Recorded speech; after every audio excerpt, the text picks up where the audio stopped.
میرے نبی پاک صلی اللہ تعالی علیہ وسلم نے فرمایا ہر چیز اپنے رب سے مانگ، ہر چیز مانگ، ہر چیز مانگ۔ یا رسول اللہ کیا کچھ؟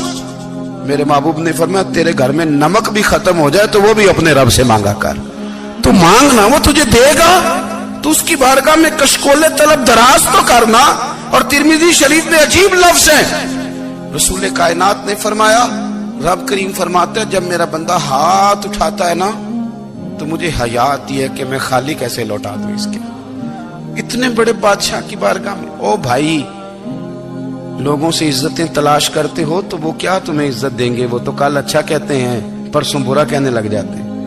لوگوں کے سامنے گڈ بک میں آنا چاہو گے تو وہ تو سویرے تمہارے بارے میں کچھ کہیں گے، شام کچھ اور کہیں گے۔ اپنی روحانی زندگی آباد کریں، اپنے مصلح کو وقت دیں، اور دنیا سے چھپ کر اس موبائل کو بند کر کے اور اپنے آپ سے بھی چھپ کے اور تنہا ہو کے چھپا کے سارا کچھ اپنے آنسو اپنے رب کی بارگاہ میں پیش کریں، اس کے حضور حاضری دیں۔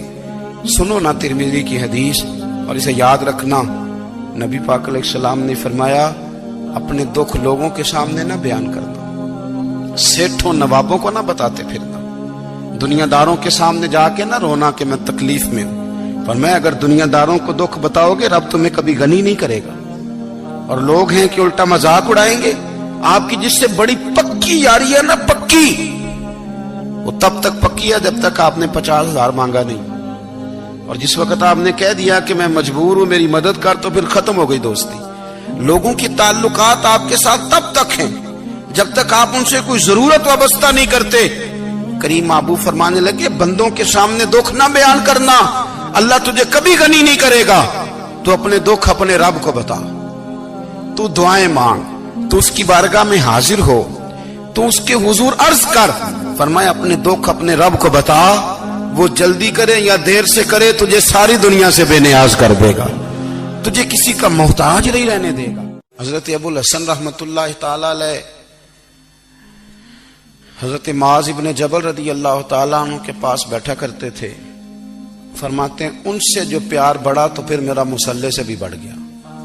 تابعی ہیں، فرماتے ہیں صحابی رسول سے محبت ہوئی تو ذکر سے بھی ہو گئی، پھر درود شریف سے بھی ہو گئی، محبت ان سے بڑھی تو پھر اللہ نے مسجد کا پیار بھی بڑھا دیا۔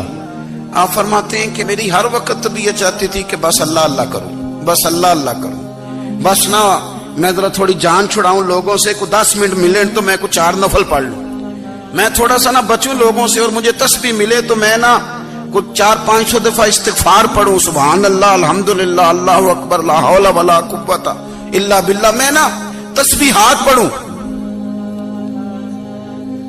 فرماتے ہیں کہ بچے تھے گھر میں 6-7، غربت تھی، کام ملتا کوئی نہیں تھا، اور میں کام چور نہیں تھا، کام ڈھونڈتا تھا، پر اللہ کی قدرت کے کام نہیں ملتا تھا۔ فرماتے ہیں کہ میں نے ایک دن اپنی اہلیہ سے کہا کہ آج میں پھر جاتا ہوں کام ڈھونڈنے، تو میری بیوی بڑی فرما بردار تھی، پر اس دن نہ غربت کے ہاتھوں تنگ آ کے کہنے لگی آج نانا کوئی تو چیز لے کے آیا، تو مجھ سے بچوں کی بھوک نہیں دیکھی جاتی، یہ سب روگاں دا روگ محمد جس دا نام غریبی، کنڈ بلا کے لنگ جاندے نہیں دوست یار قریبی، آج میں کچھ لے کے آیا تو میں بچے لے کے میکے چلی جاؤں گی۔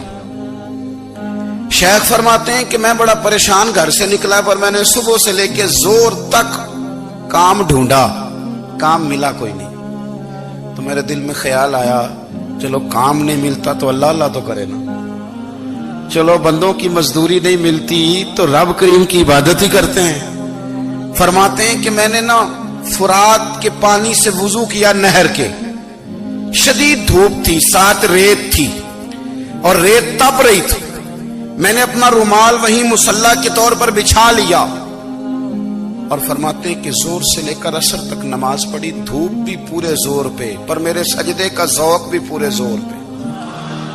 فرماتے ہیں سورج بھی چمک رہا ہے اور رب کی عبادت کا ذوق بھی پورے زور پہ، میں سجدہ کروں تو پھر میرا اٹھانے کو جی نہ چاہے۔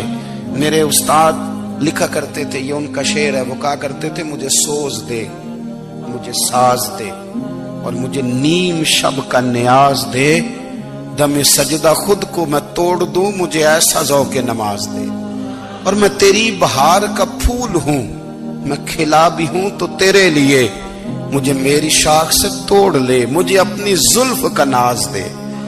بھائی فرماتے ہیں کہ عصر تک میں نے نفل پڑھے، دل ڈھلنے لگا، عصر کی نماز پڑھی اور میں وہاں سے چلا۔ اب میں جب نکلنے لگا تو دل میں خیال آیا کہ چھوٹی چھوٹی دیواریں ہیں گھر کی، بغیر کچھ لیے جاؤں گا تو بیوی دور سے دیکھے گی تو شور کرے گی کہ پھر خالی ہاتھ آ گیا ہے۔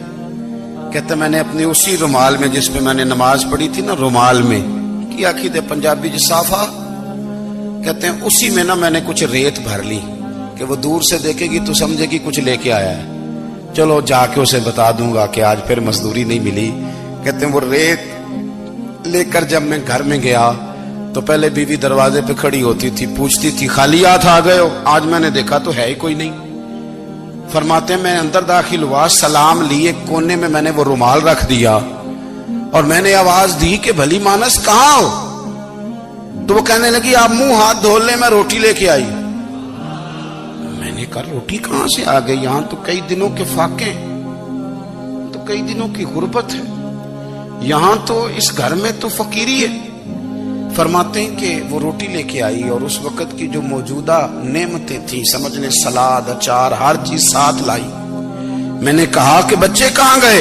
کہنے لگی وہ کھانا کھا کے کھیلنے گئے، آپ کھانا کھا لیں آ جاتے۔ کھانا اس نے چن دیا۔ میں نے حیرت انگیز لہجے میں ساری نعمتیں اپنے دسترخوان پہ دیکھ کر کے بیوی سے پوچھا یہ کہاں سے آیا کھانا؟ بچوں کو تو نے کہاں سے کھانا کھلایا؟ یہ سارا کچھ کیسا ہے؟ کہنے لگی پتہ نہیں آج آپ کس کریم کی مزدوری کرنے چلے گئے تھے، پتہ نہیں کس کریم کی، میرے گھر میں تو اتنی نعمتیں آئی ہیں کہ مجھ سے سنبھالی نہیں جا رہی، اتنا اناج ہے، اتنا گندم ہے، کس کریم کے دروازے آج چلے گئے تھے؟ یہ کہتے کہتے وہ اٹھی اور اٹھ کر کے کہنے لگی پہلے بڑا کچھ آیا تھا، اب کیا لے آئے ہو؟